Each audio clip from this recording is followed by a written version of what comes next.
Welcome back, everybody. This is SND Rap Sessions with Juice. I'm here with Jacopo and Riccardo from Mirai Music. Welcome, gentlemen. Amen. How you all feel today? Pretty good. Christmas approaching. We're doing fine. Awesome. So tell me, please, where is Mirai Music based? Are you guys international? Jacopo, where are you? Riccardo, where are you? So I'll start myself. I'm based in LA, and our company is LA based.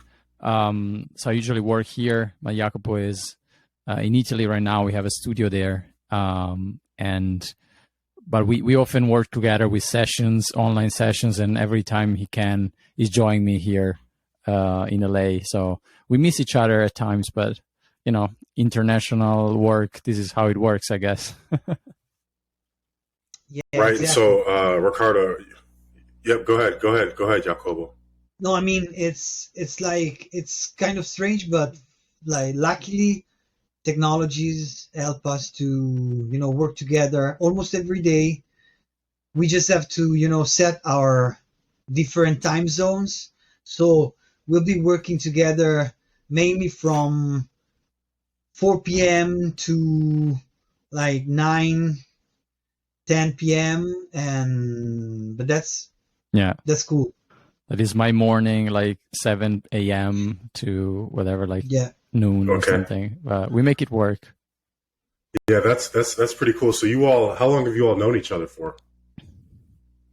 Oh, it's been since forever. I feel like 20 years. So we met in the same high school. Yeah. So same high school, not same class, but same high school. And we started playing together when we were 15. We had our first little pop duo. We were playing arrangements of, I don't know, Elton John or Nora Jones. Mia was playing the guitar and singing. Jacopo was playing the piano and singing, and we had this duo. We were 16 or something, and then for the longest time we played together, jazz quartet, different projects. We toured together in Asia, and then we lost touch, and then we started working together in production. So I feel I've been knowing Jacopo since forever. Basically, it's like a brother. So what is that? When was the inception of Mirai Music? When did you all come together and create Mirai? So Mirai Music as a company, I feel it's been a year and something where we actually decided to make it official. Because probably you have the same experience. Sometimes you just keep doing things for the longest time. You don't say the name, you don't give a name to it, right? So after a while, we said, okay, we've been working together for years now, always just saying Jacopo and Riccardo, but we are an entity, we are a company at this point. So let's just actually make it official, and we created Mirai Music, and so now we present ourselves as Mirai Music because that's what we are. And Mirai is more than that as well. So what is Mirai Music, and what's the mission of Mirai Music? And feel free, Jacopo. Yeah. Well, to me is that the sum of the parts is bigger than the single parts. So back to the for a few seconds to the previous question, it's when you teamwork with people and with a brilliant musician and manager and creative person as Riccardo, you find solution that otherwise you won't find. And so being part of an entity makes it more real to let your output be more than just Jacopo and Riccardo. Somehow it changed the feelings that I have of the output of the production and the music we wrote and produced. So just for the sake of being complete, having an entity really give us a kind of plus, because we feel exactly part of something that is not longer Jacopo and Riccardo, but somehow has a specific name, and to me it makes a difference. Yeah, it does. It does. I think that like I still remember when we had the conversation about, creating Mirai Music. So, you always start from the simplest things, like, the website, right? And then the logo and so on. But just those small conversations, they kind of give like an impact on the direction you want to take. You need to have the conversation with the other person saying, okay, I think we should go this way. What do you think?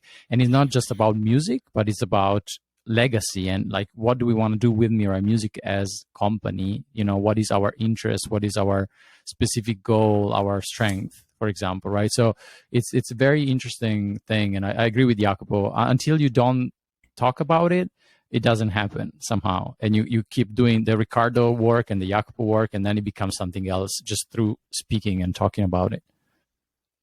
So what type of music do you guys play together? Like, what is your favorite genres that you all delve into and create? And do you guys create the same type of music, or is it a blend between Jacopo and Riccardo? Well, we can half reply, I guess, to this, so that I think that the funny part about myself and Jacopo is that even if we have very different approaches to music, I think we come from very similar, if not the same, type of music education and music in general, because we started playing, like pop rock and everything else, but then we turned into jazz when we were, I think, 18 or 17, and we started jazz. So we became performers. Myself, when I was in Tokyo, that was my job, just playing, gigs and like jazz gigs. And then we created a jazz quartet together. But at the same time, we always have a lot of interest for composition. So we studied, both of us, jazz arrangement, composition, and classical. Jacopo more than myself.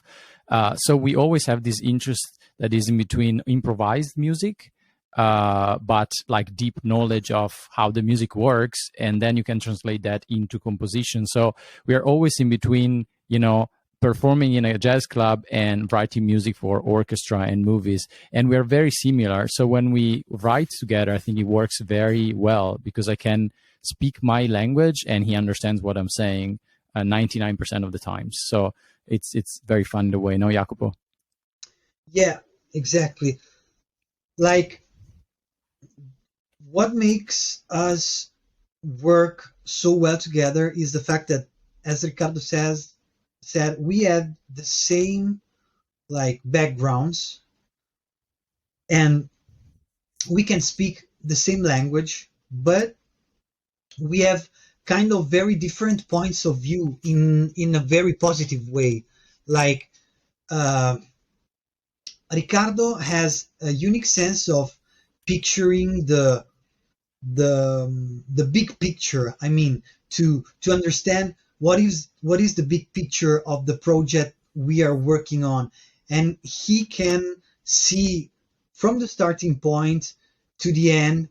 And while somehow I tend to be more picky, like in little things, so it complements each other, because Riccardo really helps me out from the dig that I'm digging, like trying to solve little problem, but at the same time I'm solving this little problem. So it's a kind of very, very functional work relationship that, of course, it's a kind of thing that I was giving for granted, is based on a strong friendship that goes on forever. So working with people that you love is something that make it more special somehow and more efficient. Yeah.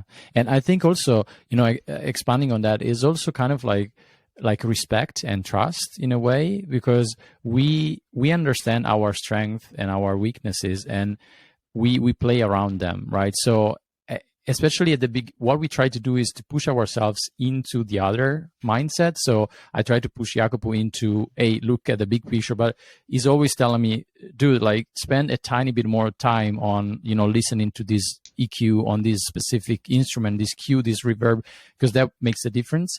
And we challenge ourselves, but at the same time, sometimes we let go the parts that we know we are not strong enough yet. So I can simply say, hey, this is my big picture.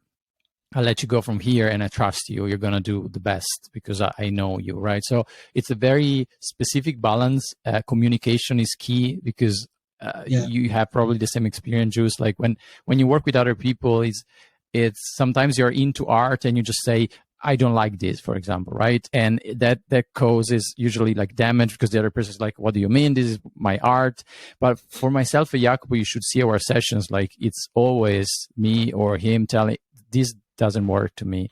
And I don't perceive that as a criticism. I'm like, oh, okay, so why is that? Oh, let me listen to your version. And we like very, very often just go to one direction or the other without even thinking about what was mine or yours. It's kind of like complementary in a way. Yeah, it's kind of nice. So do you all want to talk about let's get into how you all heard about and found out about ADA NinjaZ and how you all got into the Web3 music space to that end. And then the transition from, being, just musicians, composers, and Web2, just modern, the rather contemporary style of performance as well as production, now leading into the Web3 space, cryptocurrency. How did you hear about ADA NinjaZ? Did you all know about Cardano before hearing about ADA NinjaZ? What was that experience like? How did you get into the space? Yeah, I think Jacopo remembers these. Well, the ADA NinjaZ guys now Danketsu. They changed the name and the brand. I got in touch with them, and we had a call with Jacopo as well with the Christian from Endmaker. A great guy, great connector, and he was like, "Do you guys want to work with this project from Australia?" I was like, "Sure. What should we do? Just write music." He was like, "Yeah, that we can do." And we had a call with Tommy and Sushan, and they started showing us, they're amazing guys when it comes to project management. So they were showing us all the phases of the project, and like 80% of the words I didn't understand. We're talking about community building and NFTs and crypto and this percentage and that percentage. It was like, at the end, I just asked, what do you want from us? Right. It was like, oh, writing songs. Okay, cool. That we can do. So we signed this agreement, and Jacopo asked me, do you remember, man, there are some parts on like NFTs and that I don't understand. I was like, me either. Like, I'll just ask, next meeting, and we just do what we do.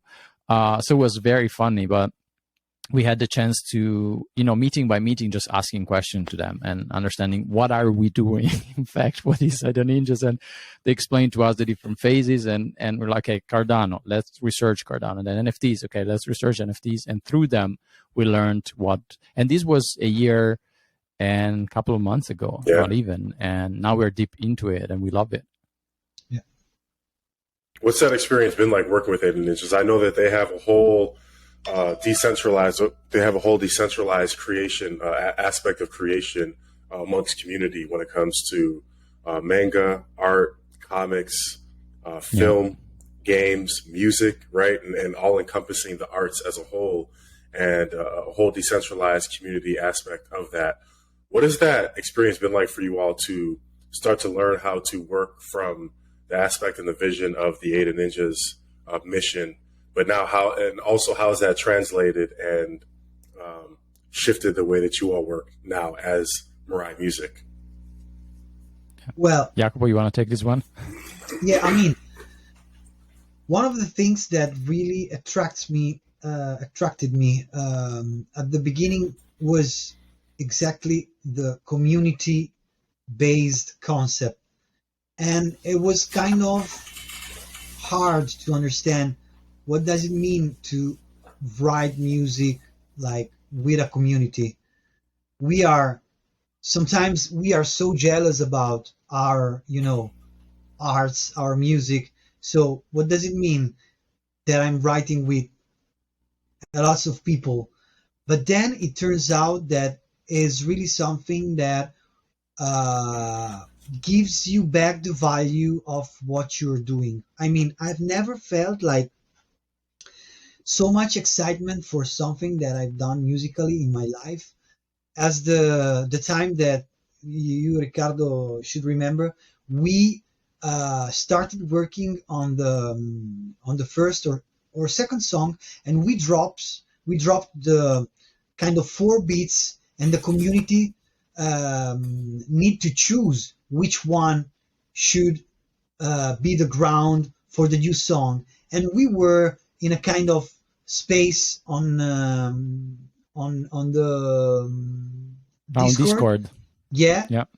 And the guys were so excited, and I wasn't prepared for so much excitement. So to me, it was a real revelation. Like, it was something that really makes me feel like a real connection between us making music with the community, but also with the community as an audience that gives you back, energy after what you've done. Yeah. No, it's quite amazing. I think we literally, they had an amazing idea, to begin with, because, creating a manga that is designed following the community's suggestion is by itself a great concept, because it's the next step of multimedia. That's what I'm always saying, because multimedia has been around for a while. And if you see like Japanese, multimedia projects, they always work in a way where they extend from manga, then they go to anime, to music, and it's kind of like, and this is what we love to do also. But that community aspect was amazing. And when we started talking about music at a certain point, we said, why don't we do it with music as well? And Tommy and Sushan, they loved the idea, but we were kind of doubting ourselves, because we were like, okay, now we said it, now we need to do it, and we have no idea how, because we never done it. I don't know if no one really ever done this. So we basically started thinking about, okay, when we write something, what do we do, right? We start from foundations, as Jacopo said, beats, and then harmony, and then melody, and then lyrics writing. And we chopped all the process, and we thought about, let's give the community possibility to input on each and every phase. So we created that, and as Jacopo said, it was amazing to see the response. And now, I mean, people, they have credits in the song in Spotify. You go there, and there are people from the community getting credits for producing the song or writing the lyrics, because they did it with us. So it's amazing process. It is. Wow. Can you kind of revert back to, you spoke to how you all actually approached layering, in phases, just that involvement with the community. Is there some type of psychology or even theory behind what layers you all worked with first and allowed the community to engage with, and building on top of that? Like, what was you all's approach with that involvement? How did you come to the conclusion? Yeah, I think, Jacopo, I don't know, tell me if I'm wrong so we sat down literally, and we thought, what do we usually do when it comes to producing a song from zero, or from, for example, an input from a client, right? And usually the dialogue that you have comes from a place that is musical, but not really. It's more like vibe / direction in a way. So we thought that was the first question to ask. Like, if this clan were to be a song or a genre, what would it be? So don't think about, this band, that band, just the vibe. And at that point, when you receive that, you understand, okay, this clan is fast-paced, and you need to filter that in a musical sense and understand, okay, they are talking about, I don't know, peace or violent or rage or fast-paced or aggressive, or, you need to translate that. And then the step after that, it was simply, from those songs, boil down the songs and understand what are the music elements that are common to all the songs. So it doesn't matter if it's techno against a metal. What is the common thing? Oh, maybe the BPM. Or you have a pop song and a punk song, and, okay, electric guitars. Or, I don't know, vocal production, or drum sounds, And Jacopo is a master of these things. And from that point on, you have a thing that is like, okay, now we have 10 elements. How can we split these 10 elements in 4 different beats that they have similar elements, but somehow they push more into different genres? So rock, or maybe techno, or maybe, but they have those elements. At that point, you give the community another chance to say, okay, elements are correct, but the genre, we want more of these or more of that. And from there, you translate that into a bigger picture thing, so like a structure of the song, and you start writing melody. And for melody, we started from writing the melody and singing us without words, so that people could fill in with words, so writing the lyrics on that. But then the last song, for example, we did it live in the studio with Nastasia. So she was singing melodies, and community was saying, oh, we like that part, we like that part, we like that part. So they got an opportunity to input on that. From there, lyrics writing, we kind of chop and we make it happen in a rhythmical way. And then from that point on is studio recording. So that's what we did with the last song. We brought the community into the studio while Nastasia was recording the vocals, and we did the same with our music production, and we gave them the opportunity to see what we do and to input. So I'm sorry, it was a long answer, but this is it's a great answer. Yeah. Yeah. And Jacopo, I forgot something. Yeah. I don't know.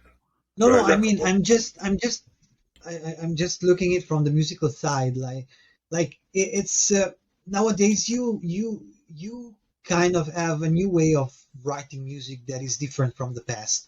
I mean, in the past you usually start with the song and then you build the arrangement around the song. Mm-hmm. So basically you've got your melody and the words, probably guitar and voice or piano and voice, and then after that you decide which dress suits it better, right? Nowadays, also in the mainstream, realms, it tends to be a kind of reverse process. So it's very common to start from a mood, a feeling, something that gives you the vibe that the song is going to have, and add the lyrics and the melody on top of that. So while we were thinking how we can make it happen, we started to thinking in a very modern and very productive way. So we should start from the ground and give them the feeling of what it could be, right? So that's why the first thing we did after we had them giving us the first inputs was to give them the beats, so rhythm and moods. And once you've got these two elements that really works, it's very easy. It's very hard to ruin a song. Like it's easier to make it work, and that's is how the process kind of comes together. I'm kind of getting a sense of like a true long-term vision here when it comes to how to create music and then the involvement, but blending those two together. It almost seems as if, have you all ever taught about teaching or music instruction and from this aspect? And do you all already provide music instruction to artists, to people that are willing to learn?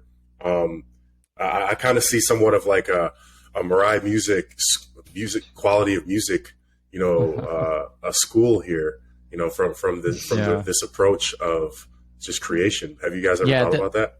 Yeah, that's a great point. Like, I think that a funny aspect of what we are doing right now is that I think we were talking about this the other day, Jacopo, and we don't understand what we are doing, like what we are up to, until someone like you or like someone else is telling, hey, I think there's something here, right? Because what we are doing is just working on the process to make things happen. But then someone from outside is seeing the outcome of that is, you're actually making music with 3,000 people, and they get involved from 0 to 100. So you are creating a different process that, and I think there's something there. And because we had to do it now 4 times, circling every time, learning something from it. We are at the point where we are actually ready to sort of write it down in like I explained it to you. And I don't know if we can teach it per se, because there's an aspect of it that is very unique to community, and also very, very important thing I think that we had to learn as well is you need to learn how to let go of part of your ego when you do this thing, and understand that you are producing music for a community, with a community, and that has to be balanced, because otherwise, you enter with an idea and they're telling you, this doesn't fit the story, and you're like, I think it does, and they're like, no, it and that's the end of the process right there, right? So communication is key, but I think we need to think about it honestly, because it's a very interesting thing we're doing. Yeah, yeah. Go ahead, Jacopo. Sorry, and I mean, like, actually letting go your ego is the only way you can be like successful in what you're doing. I mean, so I'm not saying we are, but you have to let go your ego, even if you're not working with a community, because it's something that will always block you from succeed somehow. Yeah. So yeah, like, we cannot teach people how to let go their ego, but I want just to point out that you have to let it go even if you're not working with a community. It's like something that makes you work better and feel better, and blah blah blah. We are very grateful, man, for this, because literally, we are doing music and we love it, and the songs we love and the community we love, but also it's teaching a lot of things to us as music producers and human beings as well. Yeah. And that's what I was just kind of share is, there's a lot of humility in the path of being a student, continuously, seeking to learn and being a student. And I think that humility in that process of always wanting to learn and be better at the craft, but from now a perspective of, involvement of other people's input, I think that lends to a whole experience that, when documented, it is really an overarching learning experience for everybody involved, I think. And I think that's what is a really cool essence that has come about this process. And I know let's maybe just for a moment, you all have worked with Crime Fighter, Nito. Who else have you guys worked with now? Anastasia, and then who's the fourth artist? We did a NinjaZ. We onboarded, I think at this point, 9 artists. So starting from song number 1, we have Chironel from New York. He works with Justin Bieber and all those guys. And then we have, Billy Martin is already in the community, but part of our second song with Katie Bell, American Idol, with our finalist, and Yago, amazing UK singer. Then we have on Atsuko, we have Leni, amazing singer, producer, just super young, lives here in LA. Then we have Lula, singer as well from Italy, super talented. We have Echo, a rapper from Australia, but he has a song out with Snoop Dogg. Then we have Latrice, rapper from France, super cool, talented guy, my God. And then we have Anastasia in the song that is upcoming. We're about to release. So all these artists are Web 2 that we brought in. And then from Cardano, the amazing Crime Fighter guys. I just love the guys, amazing vibe. And Nito for sure. So this is the palette and people that we brought into the ADA NinjaZ project. Yeah, and it's pretty cool because, like you said, the majority of those artists that you just mentioned are, what we call maybe Web 2, based musicians and artists and singers, songwriters, and the likes of such. I think that has been a really cool, part of what Mirai Music has been able to do within the space is, onboarding, artists from the outside in, like you just mentioned, Lula and Echo, right? We had the opportunity to meet them in person because they flew in to Vegas for CNFT Con. They performed on the listening room, music stage. And I thought that was such a feat, almost unprecedented in a sense, to where, truly it really was a great representation of the international presence, that the music community has, with Cardano, facilitated, by, you all as Mirai Music, the listening room as well. That was something that I was extremely proud of to be a part of. And, to have, that international presence on stage was to me unprecedented, in its own way. And so, Yeah, you guys made that happen as well. I think you, as you said, you facilitate everything, and I think you're a great. I think you have experience in Web 2 as well. So you come from a similar place where you understand that, you know, we have people in the Cardano, we have people outside, but the point is not making that division, but is actually, you know, onboard them as much as we can. Because, you know, sometimes I hear people, you know, saying, oh, but, you know, they don't understand Cardano, or they don't know the system. They are here just to make money, blah, blah, blah. But at the end of the day, like Lula or Ek, all these artists are just artists, are musicians like us, and they just don't understand yet the potential of, for example, the blockchain.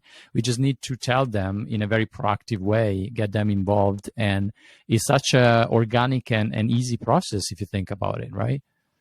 Yeah. And can you speak to that process a little bit? Like, what has it been like working with artists that might not have any idea about, you know, cryptocurrency, Cardano, even endmaker tooling, right? And then how do we onboard them in a manner that allows them to still be creative and not think so much about the technology behind, you know, maybe the community that they're a part of, but also, you know, how do you get that engagement from them to also still be involved? You know, because I know that, you know, a big part of what we do here is the community. What's that process been like? Yeah. We can take half, Jacopo, I think, of this, because like I think the part of it goes back to what happened to us as artists when we actually met the Cardano, right? If you think about that, it's the same exact process. So you don't understand what's happening. The only thing you understand, because you are an artist, is quality of the project and if you want to work or not on that, right? And of course, fee and everything else. So when you have that, then you think about, okay, there's an extra layer that I don't understand. What is that? Oh, NFTs and Cardano. At that point, you're open to learn because it's a plus to what you usually do. And I think this is the key to most successful projects in Cardano, but in the blockchain, where your product is a product and that's the end of it. And then user acquisitions or whatever, like teaching, comes on top of that. So you have a great video game, you have a great project, you have a great people, they start playing the game or listening to the music, and then they're like, oh, NFTs, what are those? And you learn. The other way around is very tricky. When we approached these musicians, that this is how we did it. So we are like, this is a project from Australia. We are making songs. It's community based. And they start like, community based? Wait a second. You're like, okay, we are doing this, and that way, very organized. You're like, okay, let's try. And then we're like, oh, we're making NFTs out of you as a ninja. Like, oh, what's that? Oh, it's like a super cool picture with you as a ninja, and then the community can buy it, and you know, you get percentage of that selling. You're like, okay, it's like merchandise. Yes, exactly. That's similar. It's not the same, but it's similar.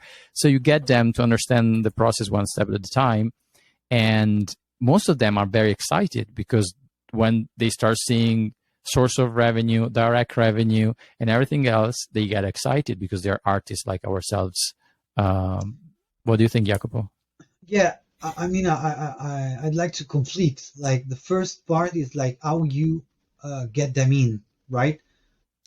The second is how you keep having them engaged in the, you know, Cardano and NFT, you know, space. And that, at that point, is the community that really makes a difference. Like, what I feel nowadays is that with the streaming services, you kind of lose the contact with your audience, because like, for like, to earn a living out of your streaming revenues on whatever platform, pick one platform, I won't name it, but you need to have like billions of streaming.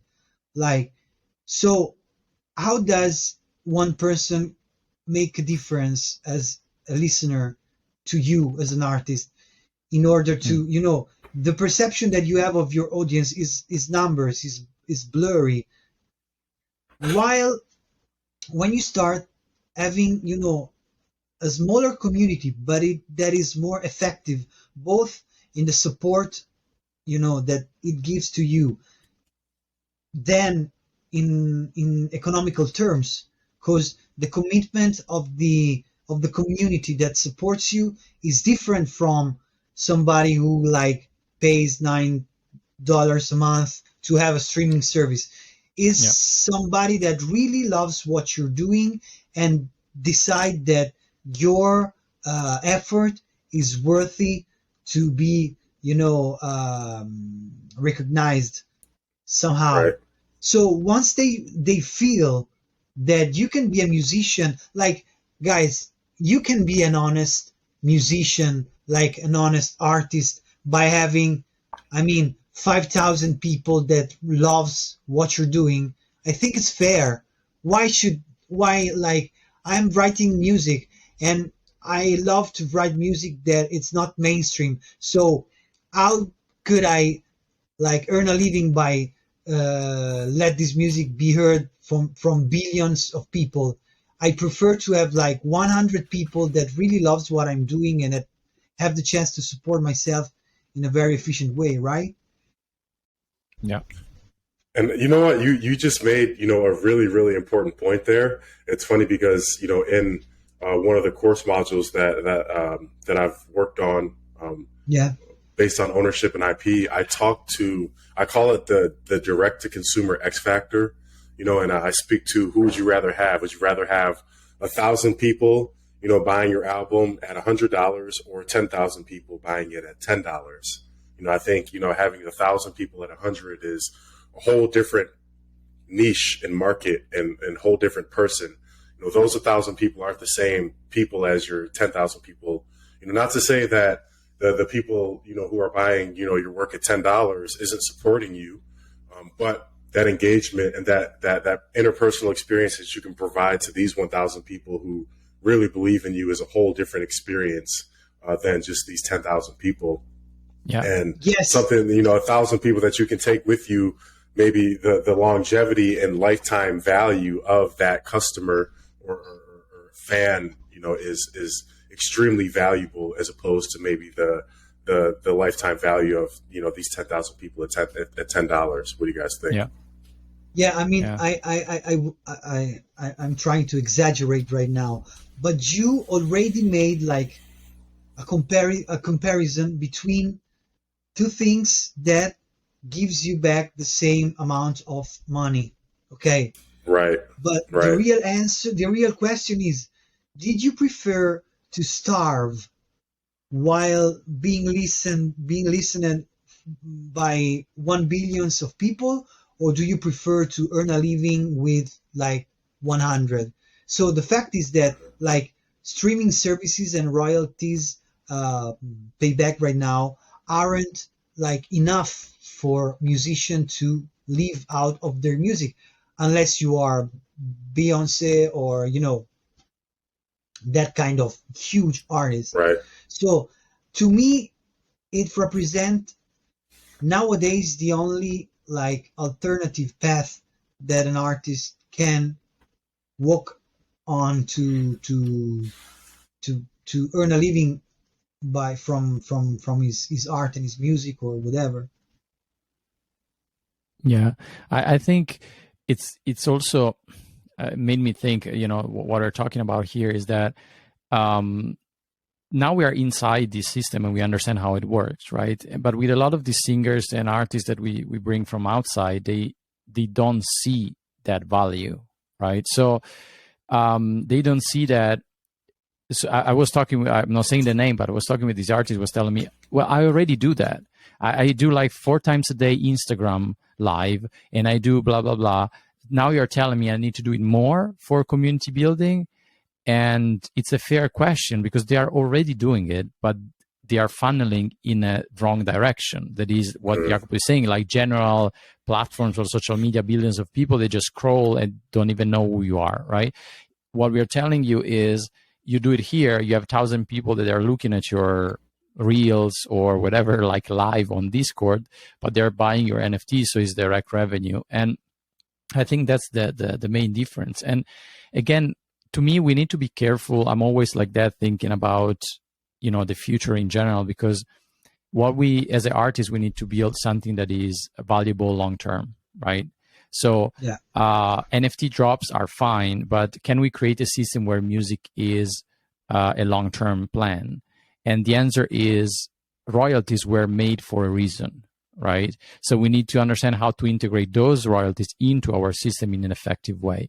So streaming royalties are a very small percentage of what the royalties are. Performance royalties. Right. Then we have master rights, we have publishers, right? And as Jacopo was mentioning, well, Beyonce or these artists are making millions out of streaming, but those are not real money for them. The real money are, you know, record label deals, or they put the song in the next big movie, advertisement, marketing, touring, right? Ticketing, merchandise. So there's a bunch of things that we should start thinking about. And there are projects like Project New, and they're trying to tackle those things that are very important to us. So it's a conversation that I know is tough, and at least for me at times with blockchain artists, because it feels like, oh, you're talking about Web 2 again.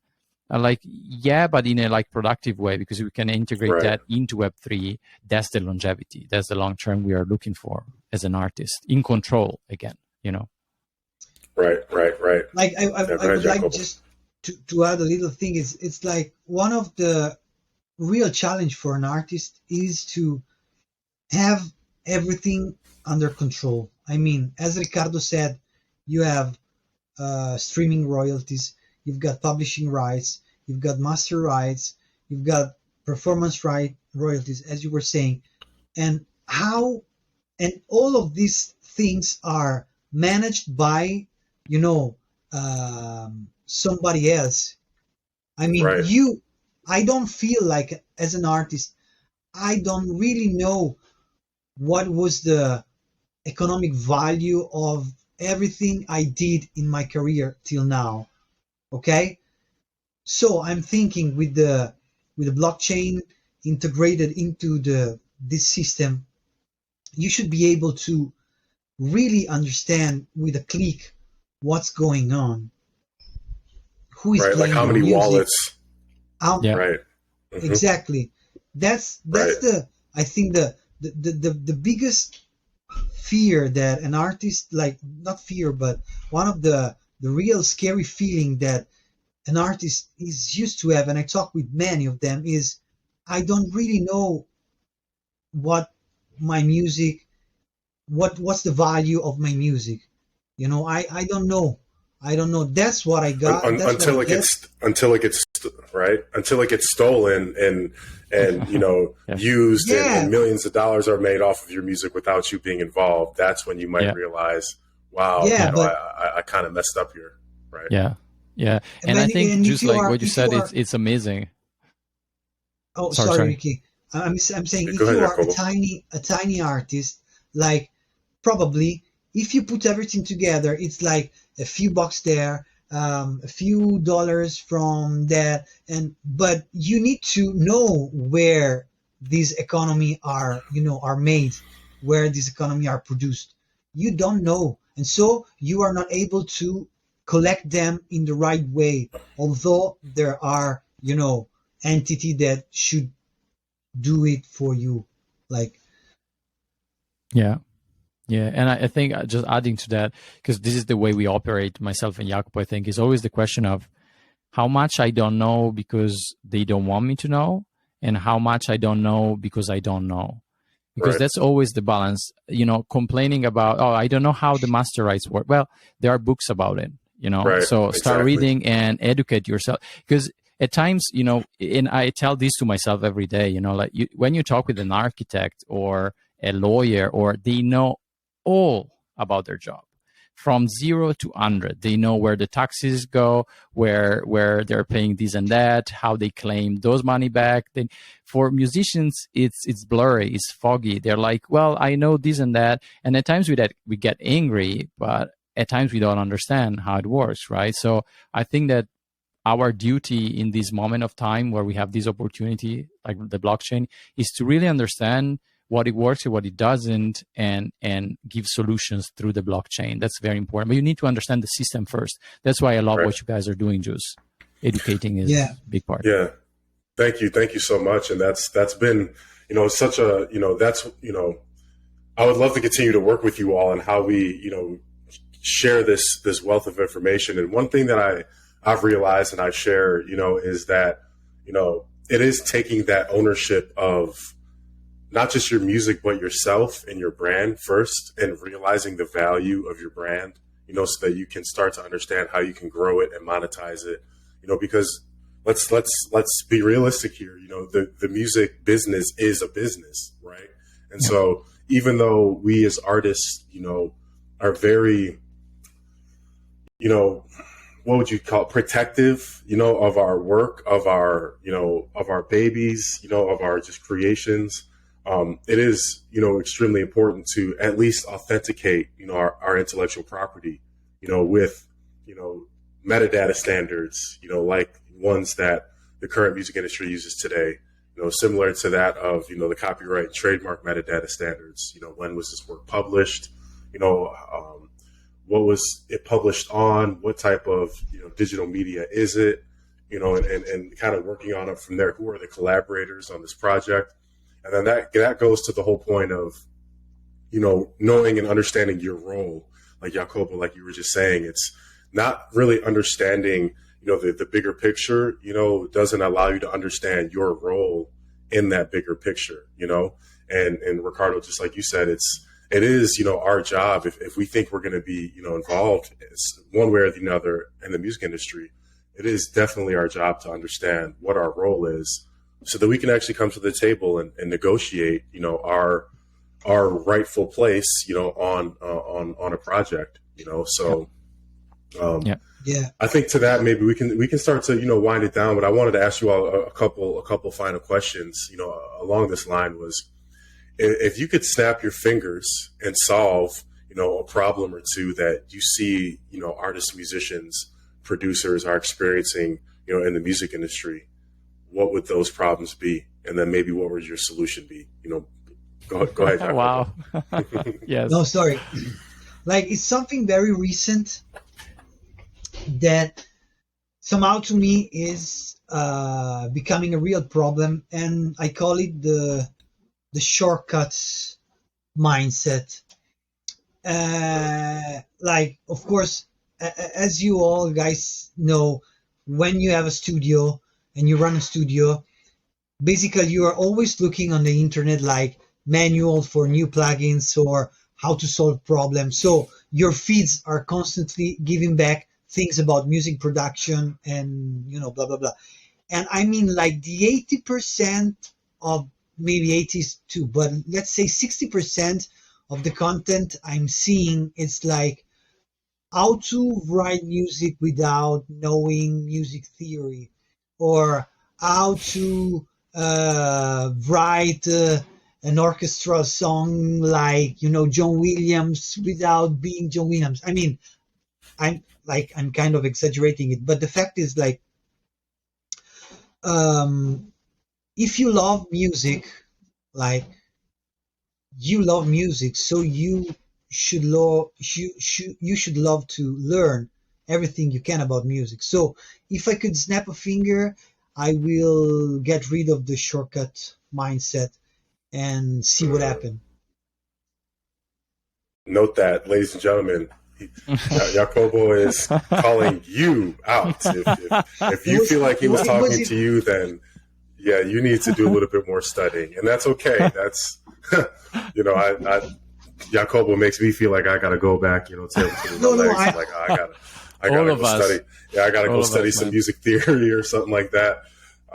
No, but I totally respect that, and that couldn't be further from the truth. Especially in coming into the age of 2023 with all the tools that are provided, for us in a good way, but sometimes maybe not so good way. It also creates that element that things can be done, way quicker. And even though that they can be, there's still a certain element of growth and development that need to occur for, maybe this outcome to be a different outcome. Yes. I mean, just adding something, because I was very excited, but I mean, it's okay not to know things. I don't know a lot of things, really. I'm not like, and sometimes like this, I started mixing music like very recently, or it's 5 years now. So I'm growing also as a mixing engineer, and I'm studying every day. But I was so glad that there were instruments that let me finish one production, and that let my music sound as I wanted. So I was glad that somebody helped me to understand how to be better in the mixing production, field. I mean, so these tools are really, really important, but like they are there to help us grow as musician, as producer, as a mixing engineer. They are not supposed to do something that we didn't have the passion to study or to go deep in, Right. Yeah. Riccardo, go ahead. It's a very complicated question, man. This one. I think when they ask questions like that, myself and Jacopo, we always go as deep as we can without talking about music, because we feel, both of us, that most of the things that are preventing us to be successful are not about music at all, right? Because it's always about mindset. It's always about how you're approaching things in general. And I think this answer, the shortcut one, it is amazing. And the other one to me is really going deep into what you want and what you love about music. Because, like I was reading recently, a lot of people, they kind of, and myself included, you think music, I want to do music. Okay, music is just saying everything, right? There's so many things. So first of all, you need to understand, for example, what are you researching the most about music, right? Are you researching the most about, and you're excited about plugins or performing live? Or are you excited about mixing? Are you excited about music production in the sense of scouting artists? Are you excited about sharing content? Are you excited about interviews to musicians? There are so many things connected to music. And when you go that specific, then you're like, okay, I like music and I love to do interviews to musicians. How that job works. Okay, magazines, podcasts, and everything else. You go specific into that, you research that. And that's a mindset approach, right? Where you chop down the process of becoming something. What are the skills that you need? You learn from the best of those skills. And it's a very organic process. I think that when I was younger, to me, it was like, I want to be a guitar player. Okay, that's overwhelming, because you look at other people, they play better than you. You can't play like that guy. You don't know how you play. And you spend your days just practicing, but without a real goal in mind, and you expect things to happen. But then at a certain point you realize, what am I good at? What do I love? And to me is even not related to music, is creating stuff, right? So when I understand that, I'm like, okay, I can use music to create stuff. So multimedia, talking with clients, doing mental maps, and understanding palette of sounds. That's what excites me, even now that I'm talking about it, more than, I want to play, that song very fast. That to me is like, I'm not saying it's not valuable. It is, but it's not what I love to do. So I think that would be something that I would tell to myself younger version. Like, snap my fingers, go there and say, just understand specifically what you love about music and work on that. I think those were both great answers. And I think taking away from that, I would call that like keeping your childlike curiosity, at the forefront, and being able to have fun with that curiosity and always explore that curiosity. To that, I think this is a great, transition to this question here is, what trait is most important right now and coming into 2023 that you think musicians need to have, both in the Web 2 and Web 3 space? What is the main trait that you feel like right now is the most key for success for artists in 2023?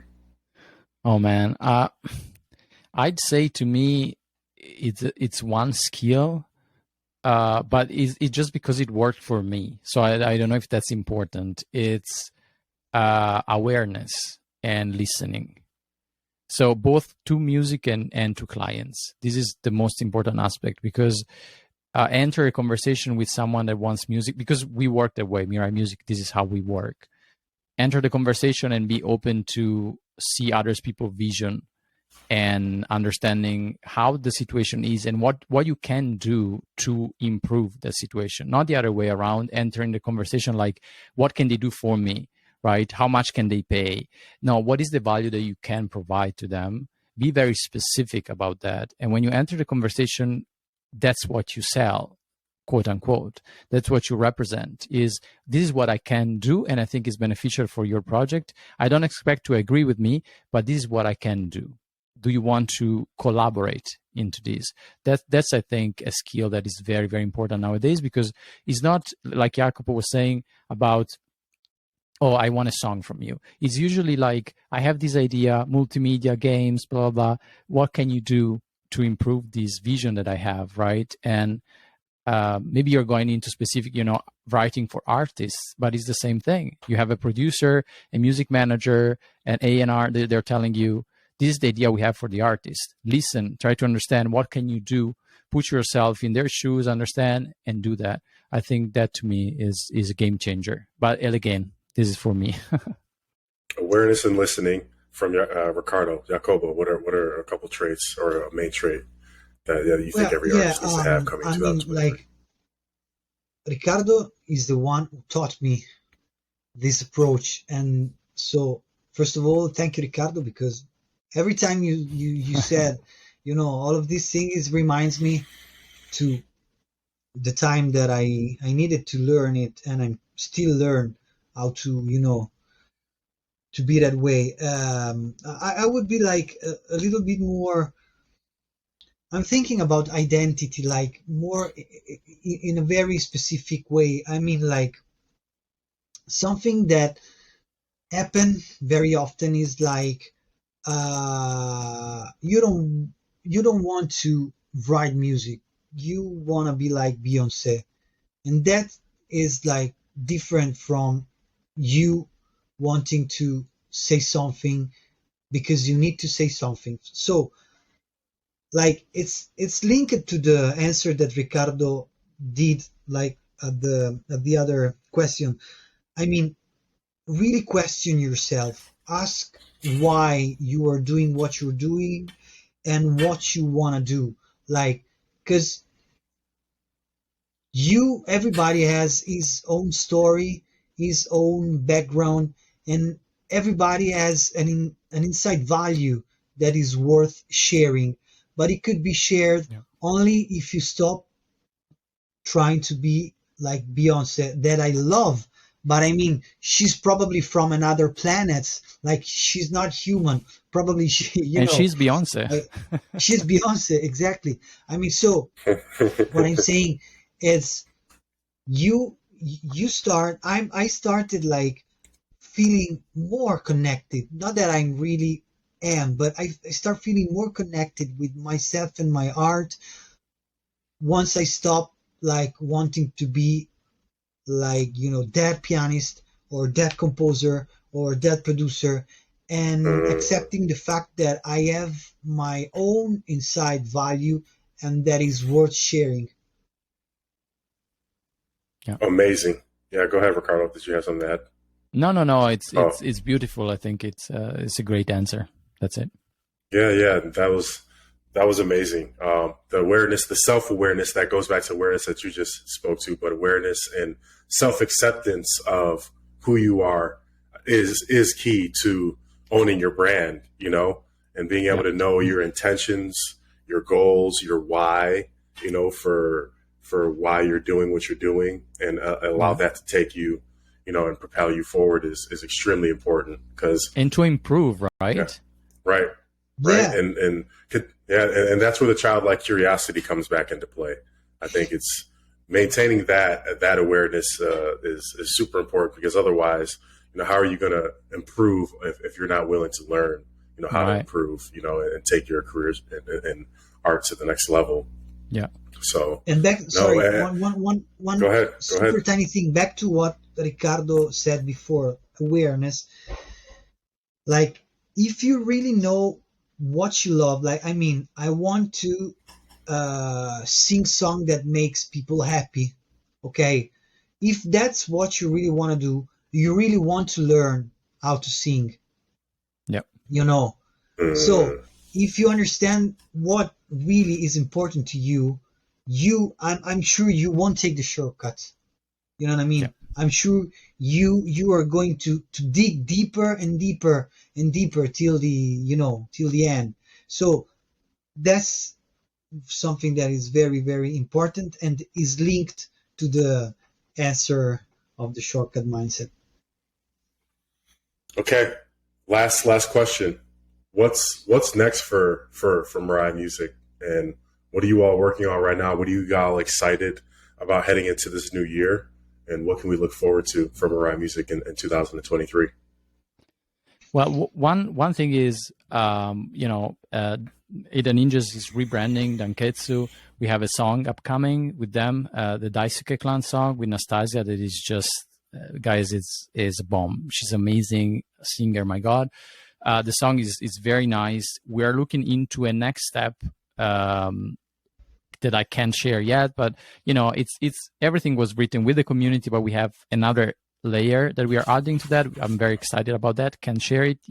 And what else? Well, we have a couple of things coming our way, and we are trying as a Mirai Music to actually understand we are doing a lot of things, right? We're doing soundtracks, multimedia, we're doing songwriting, we're doing everything. And now we're having conversation with different people, trying to understand what is our strength. And so I'm not saying rebranding, because it always starts for us from, okay, we're having a conversation with this person. How do we, approach the conversation? So we're thinking really about the next step for us, both in Web3, as you said, like what have we learned that we can actually share, and as well Web2, so different type of productions. We're looking into gamings, we're looking into soundtrack for short movies, we're looking into and stuff like that. Yeah.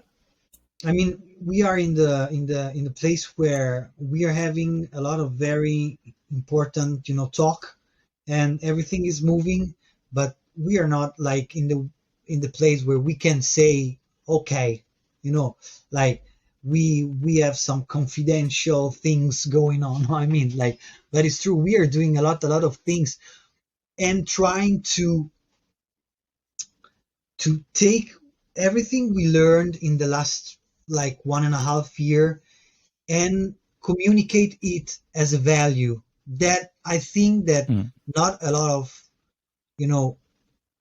production company has, because we, as you said before, we did something that was pretty new.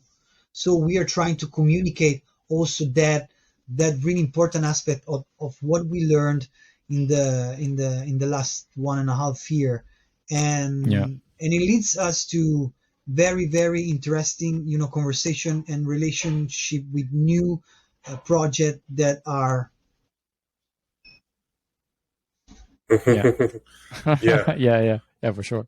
I would well, I'm looking forward to continuously building with you all in that same space, seeing how we can support each other, how I can support you all, to getting the message out about Mirai Music, and being able to provide the opportunities to everyone that wants to be involved in you all's growth.